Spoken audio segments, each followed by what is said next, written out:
Bonjour et bienvenue à cette vidéo sur statistiques à deux variables. On va voir point moyen, nuage de points et ajustement affine. On appelle point moyen du nuage le point dans l'abscisse et la moyenne des abscisses des points, et dans l'ordonnée est la moyenne des ordonnées des points du nuage. On le note généralement G et on a G et ses coordonnées, c'est x moyen et y moyen. X bar, y bar. Ajustement affine.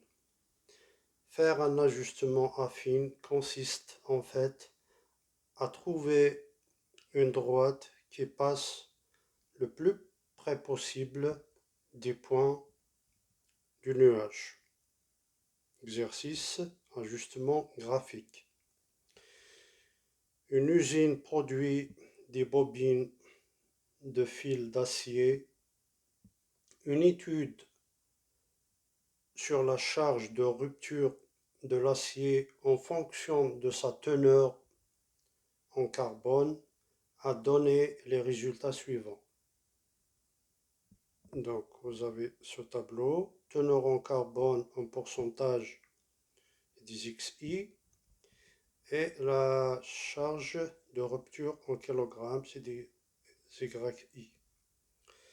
Donc pour les X, on a 0,60, 0,61, 0,62, 0,64, 0,65, 67, 0,68, 0,69, 0,71 et 0,75.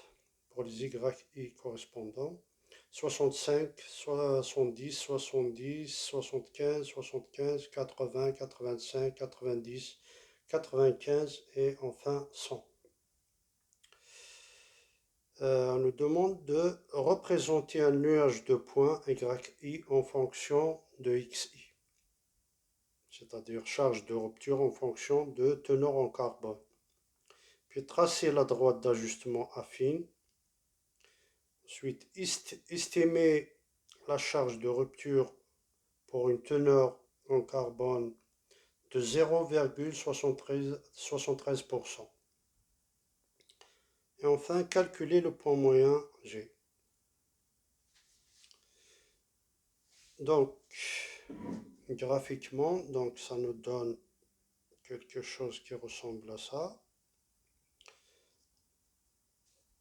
Donc, sur l'axe des ordonnées, on met la charge de rupture, c'est YI, 65, 70, etc.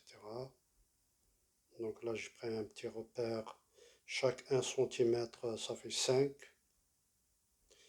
Et là, 0,60, 0,62, c'est des XI, teneur en carbone. Puis on trace, on représente point par point le nuage de points. Donc ça donne ça. Et par la suite, on trace la droite d'ajustement affine. Affine, donc elle passe par l'origine O. Donc elle passe par la majorité des points. Donc vous voyez là, il passe par 1, 2, 3, 4. Voilà, donc ça c'est la droite d'ajustement. Donc là, pour vous, il vaut mieux de préférence la tracer sur un papier ou une feuille millimétrée pour que ça soit plus clair. Sinon, sur Excel.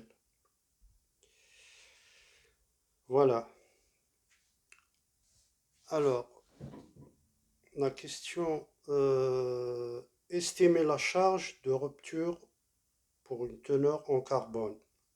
Donc là, graphiquement, donc on va repérer 0,73 sur l'axe des XI et on fait la projection sur la droite, puis sur YI. Donc on trouve à peu près 97,5. Voilà, en kilogrammes. Ce graphique peut permettre d'estimer la charge de rupture pour une teneur en carbone de 0,73%. On obtient environ 97,5 kg. Fin calcul du point moyen G, je vais appeler ça XG, YG, c'est les coordonnées du point G. Donc c'est le point moyen, on additionne toutes les valeurs et on divise sur le nombre de valeurs, hein, c'est le calcul de la moyenne. Voilà, ça donne 6,62 divisé par 10 et on trouve 0,662.